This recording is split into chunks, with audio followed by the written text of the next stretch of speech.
ജീവിതത്തിലെ ഉയർച്ചകളും താഴ്ചകളും, ജീവിതത്തിലെ സങ്കടങ്ങളും സന്തോഷങ്ങളും, ജീവിതത്തിലെ സുഖവും ദുഃഖവും ഇതെല്ലാം തീരുമാനിക്കപ്പെടുന്നത് നമ്മുടെ ചിന്തകളിലൂടെയാണ്.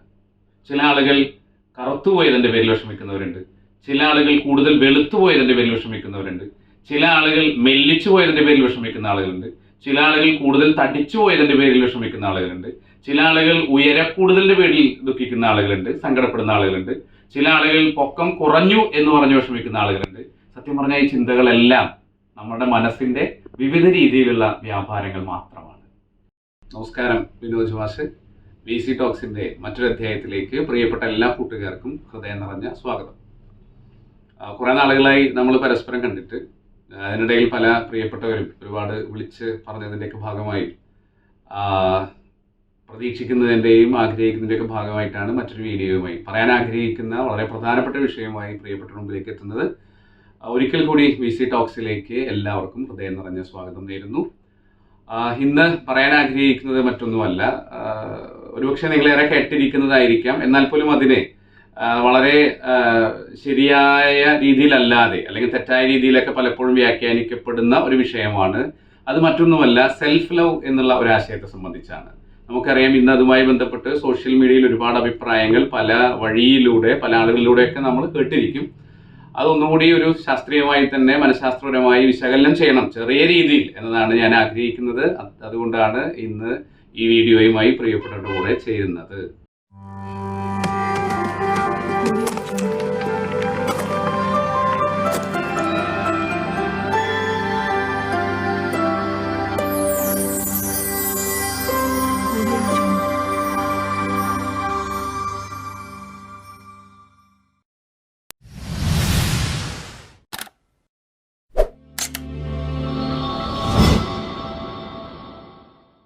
ജീവിതത്തിൽ പലപ്പോഴും നമ്മൾ ആത്മവിശ്വാസം ഇല്ലാത്ത അവസ്ഥകളിലൂടെ കടന്നു പോകാറുണ്ട്. അതുപോലെ പലപ്പോഴും നമ്മൾ കൂടിയ രീതിയിലുള്ള സ്ട്രെസ് അനുഭവിച്ച് വിഷമിക്കാറുണ്ട്. അങ്ങനെ ഒരുപാട് അവസ്ഥകളിലൂടെ, അല്ലെങ്കിൽ കൂടുതൽ സമയം ദുഃഖിച്ചിരിക്കുന്ന ഒരു അവസ്ഥ, അല്ലെങ്കിൽ എപ്പോഴും സങ്കടം എന്ന രീതിയിലൊക്കെ പലപ്പോഴും നമ്മൾ പോകാറുണ്ട്. അപ്പോൾ ഇത്തരം കാര്യങ്ങളൊക്കെ എന്തുകൊണ്ടാണ് നമ്മുടെ ജീവിതത്തിലേക്ക് വരുന്നത്? പല വിഷയങ്ങളും നമ്മളെ ബാധിക്കുന്നതൊക്കെ കടന്നു വരാം.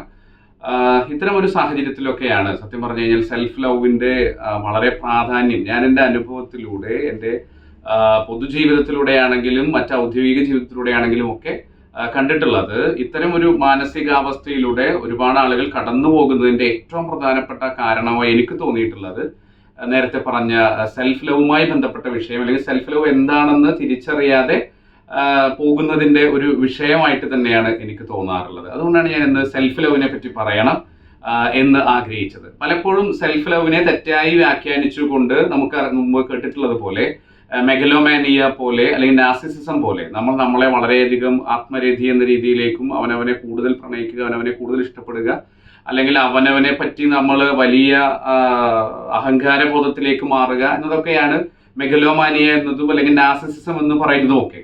ആ ഒരു രീതിയിലേക്കൊക്കെ പലപ്പോഴും സെൽഫ് ലവിൻ്റെ വ്യാഖ്യാനം വഴിമാറി പോവാറുണ്ട്.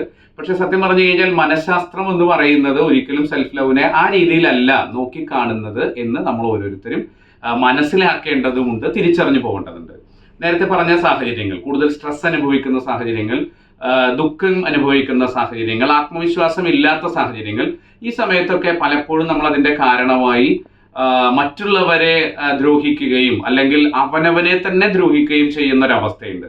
മനഃശാസ്ത്രത്തിൽ അതിനെ എക്സ്ട്രാ പ്യൂണിറ്റീവ് എന്നും, മറ്റുള്ളവരെ ദ്രോഹിക്കുന്നവനെ എക്സ്ട്രാ പ്യൂണിറ്റീവ് എന്നും, അതുപോലെ തന്നെ ചില ദുഃഖങ്ങളും സങ്കടങ്ങളും ഒക്കെ വരുമ്പോൾ, മനപ്രയാസങ്ങൾ വരുമ്പോൾ അവനവനെ തന്നെ ദ്രോഹിക്കുക, തലമുടി പിച്ച് ചീന്തുക, അല്ലെങ്കിൽ അവനവനെ ഇടിക്കുക, കിടക്കയും തലയണയും ഒക്കെ നമ്മൾ പിച്ച് ചീന്തുക, ഈ ഒരു രീതിയിലേക്ക് അവനവനെ തന്നെ പണിഷ് ചെയ്യുന്ന, അല്ലെങ്കിൽ ഇൻട്രോ പ്യൂണിറ്റീവ് എന്ന് പറയും, നമ്മളെ തന്നെ ശിക്ഷിക്കുന്ന രീതിയിലൊക്കെ പോകാറുണ്ട്.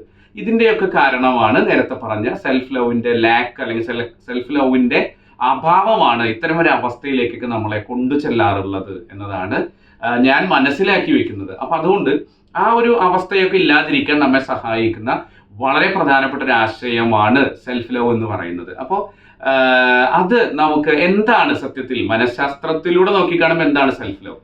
സത്യം പറഞ്ഞു കഴിഞ്ഞാൽ കാൾ റോജേഴ്സിനെ പോലെ, അല്ലെങ്കിൽ എബ്രഹാം മാസ്ലോവിനെ പോലെ, അല്ലെങ്കിൽ ആൽബർട്ട് ബന്ദരയെ പോലെയുള്ള ആളുകളൊക്കെ അവരുടെ സെൽഫ് എഫിക്കസി തിയറിയും അതുപോലെ തന്നെ മറ്റ് സെൽഫ് തിയറിയിലൂടെയൊക്കെ വിശദീകരിക്കുന്നത് ഈ സെൽഫ് ലവ് എന്ന് പറയുന്നത്, നമ്മളെ ഇഷ്ടപ്പെടണം എന്ന് പറയുന്നത് സത്യം പറഞ്ഞു കഴിഞ്ഞാൽ ഈ പറയാൻ വേണ്ടി പോകുന്ന ചില കോമ്പണൻസ് ആണ്, അല്ലെങ്കിൽ ഈ പറയാൻ വേണ്ടി പോകുന്ന ചില ഘടകങ്ങളുടെ ഒരു സമന്വിത രൂപമാണ് സെൽഫ് ലവ് എന്ന് പറയുന്നത്.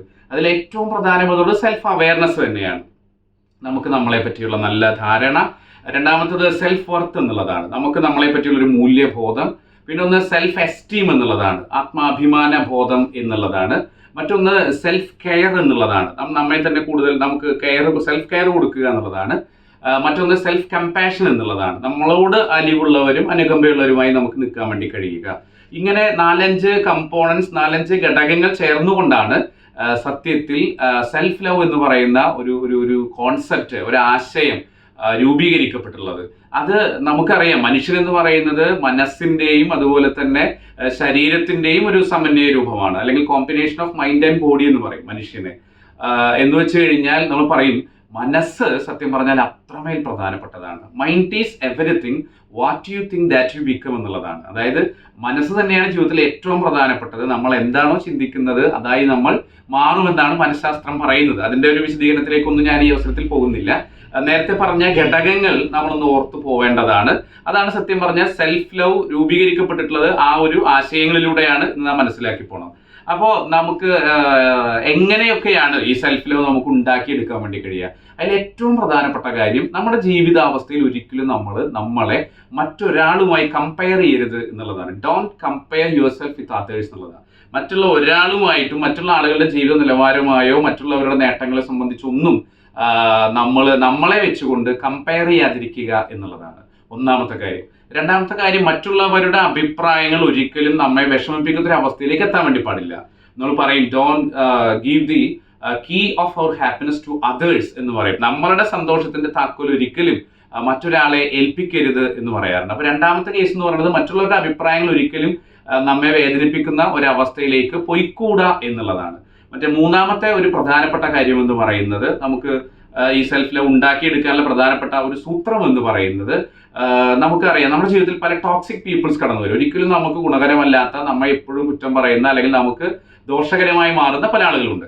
അത്തരം ആളുകളെ നമ്മൾ വിട്ടുകളയാൻ വേണ്ടി, അതായത് നമ്മൾ പറയും don't be afraid to let go such toxic peoples എന്ന് പറയും. അതായത് അത്തരം അപകടകരമായിട്ടുള്ള മനുഷ്യരെ വിട്ടുകളയാൻ, അവരുടെ വഴിക്ക് സ്വതന്ത്രമായി വിടാൻ നമ്മൾ ഒരിക്കലും ഭയം കാണിക്കരുത് എന്നുള്ളതാണ് മറ്റൊരു പ്രധാനപ്പെട്ട കാര്യം എന്ന് പറയുന്നത്.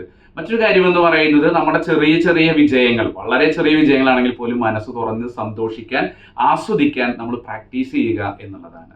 മറ്റൊരു കാര്യം എന്ന് പറയുന്നത്, നാം ശ്രദ്ധിച്ചു പോകേണ്ട ഒരു കാര്യം എന്ന് പറയുന്നത്, നമ്മൾ എന്ത് ചെയ്യുക എന്നുള്ളതാണ്, മൈൻഡ്ഫുൾനെസ് പ്രാക്ടീസ് ചെയ്യുക എന്നുള്ളതാണ്. അതായത് ഓരോ കാര്യങ്ങൾ ചെയ്യുമ്പോഴും മനസ്സറിഞ്ഞുകൊണ്ട് ഏകാഗ്രമായി ആവുന്നത്ര അത്രമാത്രം ശ്രദ്ധിച്ചാൽ മതി.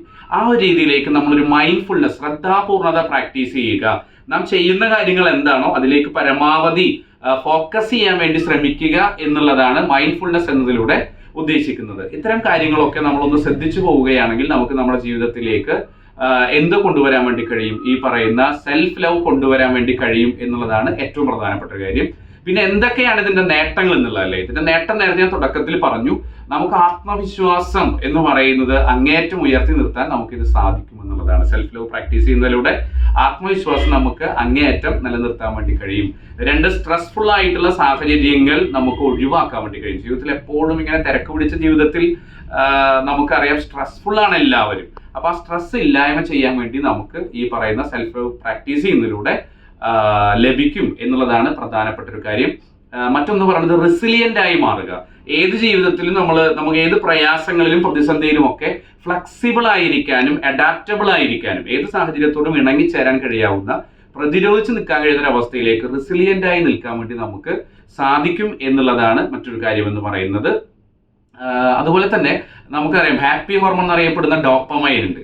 ഈ ഡോപ്പമൈൻ നമുക്ക് ഈ പറയുന്ന സെൽഫ് കെയർ ആക്ടിവിറ്റീസും കാര്യങ്ങളൊക്കെ നമ്മൾ നന്നായി പ്രാക്ടീസ് ചെയ്യുമ്പോൾ ഈ പറയുന്ന ഹാപ്പി ഹോർമോൺ ആയിട്ടുള്ള ഡോപ്പമൈൻ നമ്മുടെ ജീവിതത്തിൽ കൂടുതൽ ഉണ്ടാവും എന്നുള്ളതാണ് മറ്റൊരു പ്രധാനപ്പെട്ട കാര്യം.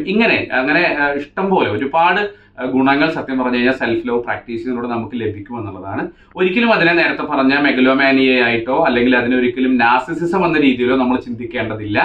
നമ്മൾ പറയും മാനസികമായ കരുത്ത് തന്നെയാണ് സെൽഫ് ലവ് എന്ന് പറയുന്നത്. നേരത്തെ പറഞ്ഞ ഘടകങ്ങളായിട്ടുള്ള നമ്മളുടെ സെൽഫ് അവയർനെസ്സും സെൽഫ് വെർത്തും അതുപോലെ തന്നെ സെൽഫ് എസ്റ്റീമും സെൽഫ് കെയറും സെൽഫ് കമ്പാഷനും ഒക്കെ നമുക്ക് ചേർത്ത് വെക്കുമ്പോഴാണ് സെൽഫ് ലവ് രൂപപ്പെടുന്നത്.